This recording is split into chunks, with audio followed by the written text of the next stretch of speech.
जय हिंद दोस्तों, आपके अपने मैजिक मोमेंट चैनल में आपका स्वागत है। दोस्तों, आज की वीडियो में हम हैप्पी फॉरगेंस लिमिटेड को डीप में स्टडी करेंगे। दोस्तों, ये कंपनी भी न्यू लिस्टेड कंपनी है। ये कंपनी भी फाइनेंशियल ईयर 2023 के दिसंबर में लिस्ट होती है और लिस्टिंग से लेकर अब तक अपने शेयर होल्डर्स को पॉजिटिव में ही रिटर्न्स दे रही है। हालांकि लिस्टिंग से अब तक इसके 47% के ही रिटर्न्स है, लेकिन अगर इसके शॉर्ट टर्म के रिटर्न्स को डिस्कस करें, शॉर्ट टर्म हो या लॉन्ग टर्म, ये अपने शेयर होल्डर्स को पॉजिटिव में ही रिटर्न्स दे रही है, मार्केट के नेगेटिव सेंटीमेंट होते हुए भी।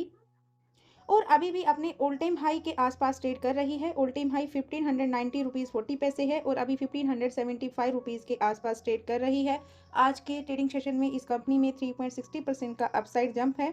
स्मॉल कैप कंपनी है, स्मॉल कैप होकर भी मॉडरेट टू रिस्क है, ये इस कंपनी के लिए एक पॉजिटिव पॉइंट है। और दोस्तों, लिस्टिंग के बाद इस कंपनी ने लो प्राइस टच किया 724 रुपीज़ का और इसी प्राइस पर थोड़ा कंसोलिडेट करती हुई यहाँ से अपसाइड मूवमेंट लेती है और पिछले ऑल टाइम हाई को ब्रेकआउट करती है। अब नया ऑल टाइम हाई बनाती है। हालांकि नए ऑल टाइम हाई से भी इसमें हल्के से प्रॉफिट बुकिंग आई, लेकिन आज के ट्रेडिंग सेशन में ये फिर से अपने ऑल टाइम हाई की तरफ मूव हो चुकी है। तो अभी तक इस कंपनी ने अपने शेयर होल्डर्स को ओवरऑल पॉजिटिव में ही रिटर्न्स दिए। तो दोस्तों, आज हम इस वीडियो में डीप में स्टडी करेंगे कि पॉजिटिव रिटर्न्स के बाद अभी के लेवल्स क्या हिंट दे रहे हैं, इसके फंडामेंटल्स क्या कह रहे हैं और टेक्निकल चार्ट पर क्या लेवल बन रहे हैं। हम उसको डीप में स्टडी करेंगे इसके पॉजिटिव नेगेटिव पॉइंट के साथ। तो दोस्तों, आप हमारे साथ वीडियो के एंड तक बने रहिए और यदि आप भी किसी कंपनी म्यूचुअल फंड के ऊपर डिस्कशन चाहते हो तो दोस्तों, आप भी हमें उस कंपनी और म्यूचुअल फंड का नेम सजेस्ट कर सकते हो कमेंट बॉक्स में। हम आपके सजेशन के अकॉर्डिंग भी वीडियो लेकर आएंगे। और यदि आप अपने पोर्टफोलियो का रिव्यू चाहते हो तो दोस्तों, आप अपने पोर्टफोलियो को इसी वीडियो के डिस्क्रिप्शन बॉक्स में दी गई जीमेल आईडी पर अपने पोर्टफोलियो को पीडीएफ फॉर्म में हमें ईमेल कर सकते हो। हम आपके सजेशन के अकॉर्डिंग आपके पोर्टफोलियो का रिव्यू करेंगे और अपना ओपिनियन देने की कोशिश करेंगे। तो दोस्तों, टाइम ना वेस्ट करते हुए वीडियो को डीप में स्टडी करते हैं। शॉर्ट टर्म लॉन्ग टर्म में पॉजिटिव रिटर्न्स देने के बाद भी अगर आपके वॉल्यूम्स को स्टडी करें लास्ट 1 मंथ से लेकर लास्ट ट्रेडिंग सेशन तक, तो दोस्तों ओवरऑल इस कंपनी में डिलीवरी वॉल्यूम एवरेज 68% के आसपास है। इवन लास्ट 1 मंथ का एवरेज वॉल्यूम तो 75 का है, लेकिन लास्ट वीक और लास्ट ट्रेडिंग सेशन में 52 के आसपास का है। तो एवरेज 68% का हम कंसीडर कर सकते हैं। हालांकि इसमें अभी वॉल्यूम थाउजेंड्स में ही है, लेकिन 1 लाख के आसपास के हैं। और अपने स्टॉक मार्केट की एनसिस रेटिंग में भी अभी इस कंपनी में 85% एनसिस इसमें अभी भी बाय करने की रेटिंग दे रहे हैं। इसी फाइनेंशियल ईयर फैब 2026 में मोतीलाल ओसवाल ब्रोकर की तरफ से इसमें बाय करने की रेटिंग दी गई थी। टारगेट प्राइस दिए गए थे 1350 के, जो कि कभी के अचीव हो चुके हैं। अभी इन टारगेट प्राइस के ऊपर इस कंपनी का स्टॉक ट्रेड कर रहा है और कल ही इस कंपनी को आईसीआरए की तरफ से A1+ की रेटिंग दी गई। ये भी इस कंपनी के लिए एक पॉजिटिव पॉइंट है। अभी डिस्कस कर लेते हैं ये कंपनी काम क्या करती है। दोस्तों, ये कंपनी मैन्युफैक्चरिंग करती है हैवी फोर्गिन्स की और हाई प्रिसीजन मशीन की। दोस्तों, हैवी फोर्गिन्स इंडिया की फोर्थ लार्जेस्ट मैन्युफैक्चरर है सेफ्टी क्रिटिकल हैवी फोर्स और प्रिजन मशीन कंपोनेंट वाली। और सेकंड लार्जेस्ट मैन्युफैक्चरर है ये क्रैंक साफ्ट बनाने वाली। क्रैंक साफ्ट कॉमर्शियल व्हीकल और हाई हॉर्स पावर इंडस्ट्रीज में यूज होते हैं। दोस्तों, मेनली ये कंपनी ऑटोमोटिव सेक्टर और नॉन ऑटोमोटिव में इंडस्ट्रियल एटसेट्रा सेक्टर को कैटर करके चलती है। ऑटोमोटिव सेक्टर में ये कमर्शियल व्हीकल्स को crankshaft, differential housing, front axle carrier, transmission part etcetera की सर्विस प्रोवाइड करती है, यानी OEMs की सर्विस प्रोवाइड करती है। और नॉन ऑटोमोटिव सेक्टर में ये कंपनी इंडस्ट्रियल फोर्जिंग्स इंडस्ट्रीज को तो कैटर करके चलती है, साथ में ये ऑफ हाईवे व्हीकल्स और oil and gas, power generation, railways, wind turbine industries को भी कैटर करके चलती है। इस कंपनी के क्लाइंट्स को स्टडी करें तो दोस्तों, इस कंपनी के clients Ashok Leyland, SML, Isuzu, AAM India manufacturing corporation, Bonfiglioli oil transmission, Dana India, IBCC industries, international tractor, JCB India, लाइबर CMC tech India, Mahindra and Mahindra etcetera दिग्गज कंपनी इस कंपनी की क्लाइंट्स हैं। ये कंपनी कॉमर्शियल व्हीकल से 37% का revenue generate करती है, फार्म इक्विपमेंट से 33% का, इंडस्ट्रियल से 14% का, ऑफ हाईवे व्हीकल से 11% का और पैसेंजर व्हीकल से ये 5% का रिवेन्यू जनरेट करती है। कंपनी इंडिया में ही नहीं, इंडिया के अलावा भी 10 कंट्रीज में अपनी सर्विस प्रोवाइड करती है। ये company Brazil, Italy, Japan, Spain, Sweden, Thailand, Turkey, United Kingdom और United State of America etcetera country में अपने प्रोडक्ट को सेल करती है। कंपनी एक्सपेंशंस कर रही है अपनी कैपेसिटी में और साथ में अपनी रिवेन्यू विजिबिलिटी के लिए ये अदर बिजनेस में भी एक्सपेंशंस कर रही है।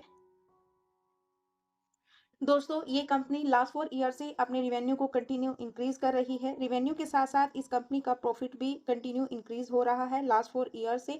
दोस्तों लिस्टिंग के बाद भी इसने लास्ट 2 ईयर यानी फाइनेंशियल ईयर 2025 में भी और 25 के कंपैरिजन में फाइनेंशियल ईयर 2026 में अपने रिवेन्यू और प्रॉफिट दोनों इंक्रीज किए, यानी ईयर ऑन ईयर बेसिस पर कंपनी की अर्निंग इंप्रूव हो रही है। ये कंपनी के लिए एक थर्ड पॉजिटिव पॉइंट है।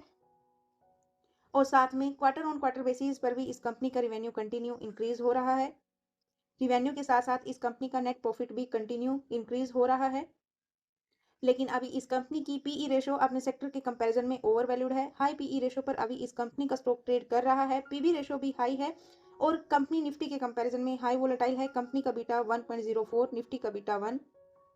जैसे कंपनी अपने शेयर होल्डर्स को प्राइस वाइज अच्छे रिटर्न्स दे रही है, तो ऐसे ही इस कंपनी की वैल्यूएशन भी इंक्रीज हो चुकी है लास्ट 1 ईयर के कंपैरिजन में। लास्ट 1 ईयर में ये कंपनी 31-32 की पीई रेशो पर ट्रेड कर रही थी और अभी कंपनी 45-46 के आसपास। तो दोस्तों कंपनी की वैल्यूएशन ओवर वैल्यूड हो रही है। ये इस कंपनी के लिए एक नेगेटिव पॉइंट है। दोस्तों ये कंपनी फिनस्टार की तरफ से 3 स्टार कंपनी है। एनएससी बीएसई दोनों पर लिस्टेड है और इस सेक्टर की कंपनी है। कंपनी का मार्केट कैप 14,838 सीआर। कंपनी की आरओसी 18.19%, आरओई 15.23%। कंपनी की फाइनेंशियल स्ट्रेंथ वेरी स्टेबल है। एफिशिएंसी भी एक्सीलेंट है और कंपनी के ऊपर 329 सीआर का डेब्ट है। इसके सामने कंपनी के पास ओनली 52.85 सीआर का ही कैश फ्लो पॉजिटिव में है। कंपनी की डिविडेंड यील्ड 0.25%। कंपनी अपने शेयर होल्डर्स को डिविडेंड भी पे आउट करती है और कंपनी अभी 20 जुलाई 2026 को भी अपने शेयर होल्डर्स को 4 rupees per equity share dividend pay करेगी। इससे पहले फाइनेंशियल ईयर 2025 की 22 जुलाई को इसने 3 rupees per equity share dividend pay किया है। लास्ट ईयर के कंपैरिजन में अभी डिविडेंड भी इंक्रीज हुआ है।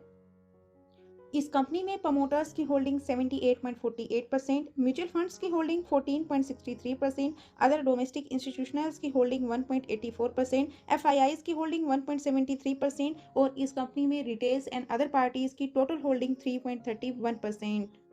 दोस्तों इस कंपनी के फ्री फ्लोटेड शेयर ओनली 3.31% है, जिसमें से अदर पार्टीज भी इस कंपनी में अपना स्टेक होल्ड करती है। हालांकि इस कंपनी के प्रमोटर्स लास्ट 3 क्वार्टर से स्लाइटली प्रॉफिट बुकिंग करते हुए नजर आ रहे हैं। प्रमोटर्स के साथ साथ एफआईआईज भी इस कंपनी में से स्लाइटली आउटफ्लो कर रही है। एफआईआईज और प्रमोटर्स को देखते हुए लास्ट 2 क्वार्टर से डीआईआईज ने भी इसमें स्लाइटली प्रॉफिट बुकिंग की। हालांकि डीआईआईज इसके लिस्टिंग के टाइम पर इस कंपनी में 5.83% का ही स्टेक होल्ड करती थी, लेकिन उसके बाद डीआईआईज ने इसमें अपना स्टेक इंक्रीज किया। 5.83 से अभी 16.48% पे आ चुकी है। हालांकि बीच में 17.07% भी डीआईआईज ने होल्ड किया, लेकिन अभी अच्छे रिटर्न्स देने के बाद डीआईआईज की तरफ से भी इसमें स्लाइटली प्रॉफिट बुकिंग होती हुई नजर आई और पब्लिक भी इसमें इसके लिस्टिंग के टाइम पर 13.50% का स्टेक होल्ड करती थी। अभी घटकर ये 3.30% हो चुका है, लेकिन मार्च क्वार्टर में जो प्रमोटर्स, एफआईआईज, डीआईआईज तीनों ने सेलिंग की, ये सारा स्टेक रिटेल इन्वेस्टर और अदर पार्टीज ने ही परचेज किया। तो दोस्तों इस कंपनी के शेयर होल्डिंग पैटर्न में प्रमोटर्स की होल्डिंग स्ट्रॉन्ग है, साथ में एफआईआईज डीआईआईज की भी होल्डिंग स्ट्रॉन्ग है, इसलिए ये कंपनी स्मॉल कैप होकर भी मॉडरेट टू रिस्क है। साथ में इसको इसकी अर्निंग का कंटिन्यू सपोर्ट मिल रहा है। तो दोस्तों ये इस कंपनी की कंपटीटर कंपनी है जो इंडस्ट्रियल कैपिटल गुड और कास्टिंग एंड फोर्जिंग जैसे सेक्टर से बिलोंग करती हैं। दोस्तों ये इन सब कंपनीज में टॉप 3 कंपनीज में शामिल है। इससे बड़ी कंपनी है एआईआई इंजीनियरिंग, पीटीसी इंडस्ट्रीज और दोस्तों बाकी इस कंपनी की जो कंपटीटर कंपनी है वो इसके मार्केट कैप से कम मार्केट कैप वाली है। हालांकि ऑलमोस्ट सभी कंपनी स्मॉल कैप कंपनीज ही हैं। अगर इन कंपनीज के साथ इसकी पीई रेशो, आरओसीई कंपेयर करें तो दोस्तों इन सब के कंपैरिजन में इस कंपनी की PE ratio average to above है और आरओसीई भी स्टडी करें तो इस कंपनी की आरओसीई इन सब के कंपैरिजन में एवरेज है। बाकी कंपटीटर कंपनीज की आरओसीई इससे अबव है, 1-2 की ही इससे डाउन है और ये भी इस कंपनी की कंपटीटर कंपनी है जो इसके सेक्टर से ही बिलोंग करती हैं। कुछ कंपनी इसके मार्केट कैप से बड़ी मार्केट कैप वाली है, लार्ज कैप कंपनी है और बाकी सभी कंपनी स्मॉल कैप कंपनी ही है, लेकिन इससे कम मार्केट कैप वाली है। आप इन कंपनीज के साथ भी इसकी पीई रेशो और आरओसीई कंपेयर कर सकते हो। इन सब में इसकी PE ratio average to below है और आरओसीई एवरेज है। और दोस्तों अब हम इस कंपनी का कंपैरिजन करेंगे लास्ट 1 ईयर के रिटर्न्स का इसकी कंपटीटर कंपनीज के साथ। सबसे पहले हम हैवी मशीनरी इंडस्ट्रीज वाली कंपनीज के साथ करेंगे, एक्शन कंस्ट्रक्शन इक्विपमेंट लिमिटेड और साथ में इसगेक हैवी इंजीनियरिंग लिमिटेड के साथ। तो दोस्तों अगर इन दोनों कंपनीज से लास्ट 1 ईयर के रिटर्न्स का कंपैरिजन करें जुलाई 2025 से जुलाई 2026 तक, तो दोस्तों इन सब के कंपैरिजन में लास्ट 1 ईयर में हैप्पी फॉरगेंस ने ही पॉजिटिव में रिटर्न्स दिए 62.81% के, दोनों कंपनीज ने नेगेटिव में रिटर्न्स दिए। और इसी के सेक्टर की स्मॉल कैप कंपनीज के साथ भी कंपेयर करें, स्टील कास्ट लिमिटेड, टिल लिमिटेड के साथ कंपेयर करेंगे। टिल लिमिटेड ने तो नेगेटिव में ही रिटर्न्स दिए 43.76% के, जबकि स्टील कास्ट लिमिटेड ने पॉजिटिव में रिटर्न्स दिए लास्ट 1 ईयर में 28.68% के।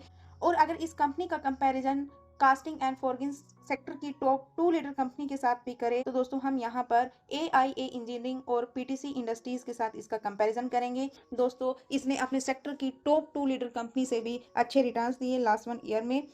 AIA इंजीनियरिंग ने 38% के रिटर्न्स दिए, वहीं पर PTC इंडस्ट्रीज ने 18% के रिटर्न्स दिए। हालांकि तीनों ही कंपनी ने पॉजिटिव में रिटर्न्स दिए, लेकिन ये अपने सेक्टर की टॉप 2 कंपनी से भी अच्छे रिटर्न्स दे गए लास्ट 1 ईयर में। और अगर आप इस कंपनी की मैनेजमेंट टीम के एक्सपीरियंस को भी स्टडी करें, तो दोस्तों इस कंपनी के chief operating officer mister Narendra Singh Juneja ji के पास 52 ईयर्स के एक्सपीरियंस है। इस कंपनी के chief operating officer mister Patwinder Singh ji के पास भी 24 ईयर्स के एक्सपीरियंस है। इस कंपनी के CFO chief financial officer mister Pankaj Kumar Goyal ji के पास 22 ईयर्स के एक्सपीरियंस है। इस कंपनी के प्रमोटर MD चेयरमैन और executive director mister Paritosh Kumar Garg ji, इनके पास 46 ईयर्स के एक्सपीरियंस है। इस कंपनी के another promoter executive director MD mister Ashish Garg ji के पास भी 19 ईयर्स के एक्सपीरियंस है। इस कंपनी की company secretary and companies officer बिंदु गर्ग जी, इनके पास भी 23 ईयर्स से भी ज़्यादा का एक्सपीरियंस है। तो ओवरऑल कंपनी की management team, board of directors almost सभी वेल एक्सपीरियंस है। ये भी इस कंपनी के लिए एक पॉजिटिव पॉइंट है।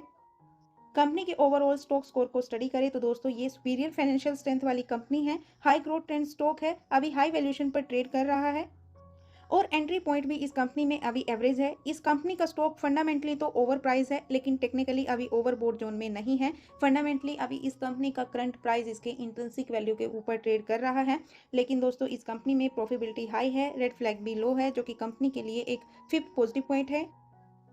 कंपनी को इसकी लिस्टिंग से लेकर अब तक के टाइम फ्रेम पर इसको स्टडी करें, यहाँ पर वॉल्यूम्स के साथ, तो दोस्तों अब इस कंपनी में फिर से वॉल्यूम्स इंक्रीज होने लगे हैं। हालांकि लास्ट 1 ईयर में इस कंपनी में वॉल्यूम थोड़ा ड्राई हो चुके थे, इसके लिस्टिंग के टाइम से कंपेयर करें और अभी के टाइम से भी कंपेयर करें, यानी लास्ट 1 ईयर के कंपेरिजन में अभी इस कंपनी के वॉल्यूम्स इंक्रीज हुए हैं। जब से इस कंपनी ने अपने 200 DMA को ब्रेकआउट किया, उसके ऊपर सस्टेन किया और अपने शेयर होल्डर्स को मल्टीबैगर रिटर्न्स दिए, शॉर्ट टर्म में भी और लॉन्ग टर्म में भी, और अभी कंपनी अपने ऑल टाइम हाई के आसपास ट्रेड कर रही है। टेक्निकल चार्ट पर लेवल्स के साथ स्टडी करें, तो दोस्तों अभी इसका जो फर्स्ट रेजिस्टेंस है 1584 रुपीज़, जिसको ये आज टच कर सकती है आज की ट्रेडिंग सेशन में। अभी इसी के आसपास ही ट्रेड कर रही है 1574 रुपीज़ पे। अगर ये इस रेजिस्टेंस को ब्रेकआउट करती है आज की ट्रेडिंग सेशन में या कमिंग ट्रेडिंग सेशन में और इसके ऊपर सस्टेन होती है, तो यही रेजिस्टेंस इसके फर्स्ट सपोर्ट का भी काम करेगा। और नहीं तो अभी इसका जो फर्स्ट सपोर्ट है वो 1481 है। 2 डेज पहले इस सपोर्ट के ऊपर ही ये कंपनी क्लोजिंग दे रही थी। 3 to 4 डेज की कैंडल इस सपोर्ट के ऊपर ही क्लोज हुई। और दोस्तों मार्केट की वोलेटिलिटी को देखते हुए इसमें जो सेकेंड सपोर्ट रहेगा वो 1304 रुपीज़ का रहेगा। ये इसका एक कंसोलिडेशन जोन भी रहा है। इससे पहले यहाँ पर स्ट्रॉन्ग रेजिस्टेंस का भी काम किया मार्केट के नेगेटिव सेंटीमेंट होने से पहले। मार्केट का नेगेटिव सेंटीमेंट से पहले ये इसका ऑल टाइम हाई था, यहीं से इसमें प्रॉफिट बुकिंग आई और 733 रुपीज़ के लो प्राइस को टच करके कंसोलिडेट करके इसके ऊपर ब्रेकआउट किया, इसको रिटेस्ट किया और यहीं से ये पॉजिटिव मोमेंट के साथ अप ट्रेंड में ट्रेड करने लगी।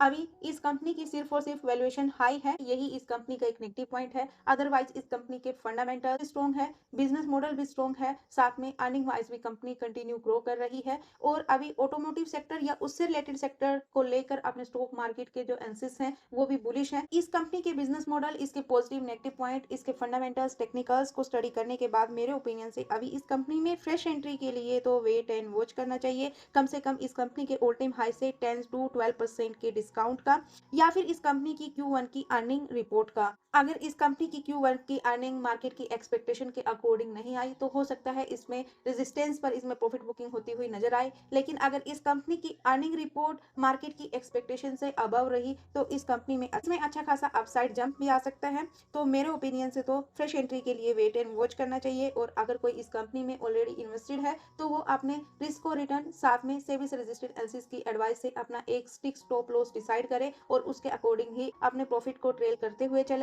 बाकी दोस्तों इस कंपनी को एफआईज डीआईज का अच्छा खासा सपोर्ट है, प्रमोटर्स की होल्डिंग स्ट्रॉन्ग है। लॉन्ग टर्म में ये कंपनी अपने शेयर होल्डर्स को मल्टी बैगर रिटर्न्स देने का भी दम रखती है अगर इसको इसकी अर्निंग का सपोर्ट मिलता रहा। लेकिन दोस्तों मेरी तरफ से किसी भी स्टॉक के लिए किसी भी टाइप की कोई रिकमेंडेशन नहीं है, ये जस्ट मेरा ओपिनियन है एजुकेशनल पर्पज से। इस कंपनी के फंडामेंटल्स टेक्निकल्स को स्टडी करने के बाद आप मेरे ओपिनियन को रिकमेंडेशन ना समझे। आप स्टॉक मार्केट में सोचकर समझकर अपने रिस्क और रिटर्न को देखते हुए साथ में सेबी से रजिस्टर्ड एनालिसिस की एडवाइस से ही कोई भी डिसीजन ले। तो दोस्तों आप इस सेक्टर इस कंपनी के बारे में क्या राय रखते हो, अपनी राय को कमेंट बॉक्स में जरूर शेयर कीजिए। और यदि आपको इस वीडियो में कुछ कमी नजर आए तो प्लीज उसका भी फीडबैक दीजिए ताकि हम आपके प्रीवियस फीडबैक के अकॉर्डिंग अपनी वीडियो क्वालिटी को इम्प्रूव कर सके, आपको और अच्छा कंटेंट प्रोवाइड करा सके। और अभी तक हमारे साथ बने रहने के लिए बहुत बहुत धन्यवाद दोस्तों। मिलते हैं नेक्स्ट वीडियो में, तब तक के लिए बाय बाय। प्लीज भाई लाइक कर दो।